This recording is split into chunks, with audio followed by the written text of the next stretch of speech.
And on to northern Nigeria, where a delegation of 103 elders from Kano South Senatorial Zone, which hosts 3 of the abolished Emirates of Rano, Gaya and Karaye, has asked Governor Abba Yusuf to revert to the old Emirate law that established the 5 Emirates that were dissolved to avoid marginalization.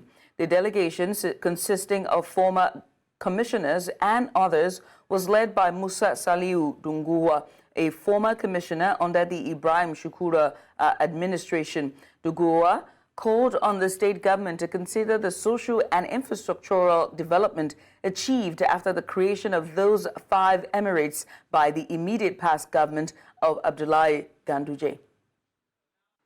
Of administrative control in each of the Emirates had hindered their progress due to marginalization, leading to an over-concentration of social amenities and law enforcement resources in Kano City alone. The lack of decentralized development efforts had deprived these Emirates of the necessary resources for social and economic growth. The decision to amend the aggressive Emirate law by the State Assembly members and hastily assented to by the Governor Abba Yusuf is a significant setback to the progress and development of the Emirates. This move not only stripped us of our heritage and potential for growth, but also threatened to reverse the positive trajectory that had been set in motion by the previous administration. And now to discuss this in detail, I'm joined by legal practitioner and public affairs analyst Tunji Abdulhameed.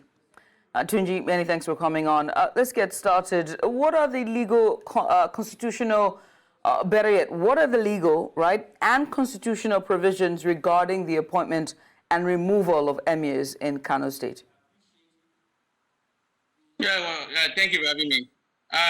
The legal framework for the appointment of emir in a state is governed by the chieftaincy title of that law of that state. Each state has its own law regarding chieftaincy affairs. In other words, the procedure and the manner in which an emir will be appointed is governed by those laws. So the Kano State chieftaincy law, whatever they call it, is the law that governs appointment of emir in Kano State. Right. Now, are there any precedents or legal challenges related to the sacking and restoration of this traditional rulers in Nigeria? Yeah, I think the appointment and removal of emir, unlike before, where the emirs were in charge of the government, these days the emirs are no longer in charge of government, and they are even assistant at the mercy of the government, of the governor. I say this because as it is today now, by our constitution, the emirs they don't have any specific role under our constitution. In other words, they are not recognized by the constitution as assisting, and their assistance and their role depends on the state law. So in that regard, most of the emirs and most of the obas are under the control and supervision of the local government chairman. In other words, they are being controlled, they can be directed, they are being paid, salary are being paid by the local government. So the governor has the right to either to appoint and also to remove emir. That is the point I'm making, because the commissioner who's in charge of chieftaincy affairs is under the supervision of the governor. In other words, is acting as agent of the governor, and the governor can either direct him or by himself decide to either remove or appoint emir. Unlike before, where tradition determines who becomes a leader, even though those processes will be followed, the automatic the final decision rests on the governor. The governor determines who becomes the emir or oba or igwe or whatever that's applicable with that regard. Very interesting, given the conflicting court orders that have now trailed the Kano Emirate stool, with the Federal High Court in Kano directing the eviction of Emir Muhammadu Sanusi II, while the Kano State High Court directed the eviction of the disposed Emir Aminu Ado Bayero. So how might this conflicting orders impact the credibility and even the integrity of the judiciary in the eyes of the public? Yeah, what is happening now judiciary today regarding emirship tussle is an embarrassment to the judicial process, our country, and it's a confirmation that our judicial system has been eroded with conflict of interest. In other words, most of the people who are in charge of who are appointed as judges and the lawyers and are compromising. So this is a clear confirmation that some people in judiciary are not doing the right thing. They are not following the law. In other words, judges are some of them are not giving judgment in line with the rules and the law of the land. They are giving a law, a judgment or decisions based on their own interests. Otherwise, we should not be seeing three different courts and then one matter on the same issue. I am aware that look, initially we were told that a case was filed at the Federal High Court, where another was obtained. Again, another one from the High Court, and another one another third one from the Federal High Court. I am aware that if you want to file a case at the Federal High Court, you have to depose an affidavit to show that look, there is no any other pending case in another court similar in respect of this matter. So I don't know, was that not followed? Was that not filed? Or what happened? So if there's a compromise, that is not a problem. It's embarrassment to our system. It shows that our system is not working. People are trying to ensure that look, this system will not achieve its results because of their own compromising position. It is very sad that we are having that, and we are having this continuous repeat of this kind of a situation because people are not being punished.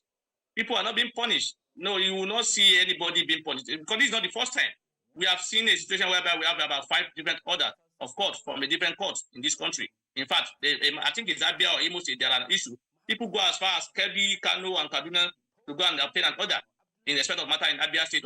I'm not sure of the actual state, but it's from the south, and they went to the north to obtain an order to stop whatever election at that time. And to date, I'm not aware that anybody has been punished in that regard. So if you continue to indulge people who are compromising this position, who are abusing our system, we will continue to get this kind of a result. So for me, it's about inability to punish. We're not punishing people who are doing the wrong thing. We'll allow sentiment to override our interests in this country. Nobody will be punished, nobody will be sanctioned, and the show continues. After a week or so now, or upon the solution of this matter, the issue of judges who intervene in this matter, who compromise their position, will not be attended to again. That will be the end of it. So as far as I'm concerned, it's lack of punishment for the people who are doing the wrong thing. It's one of the reasons why we are having this kind of a thing. It should not be happening because the laws are clear.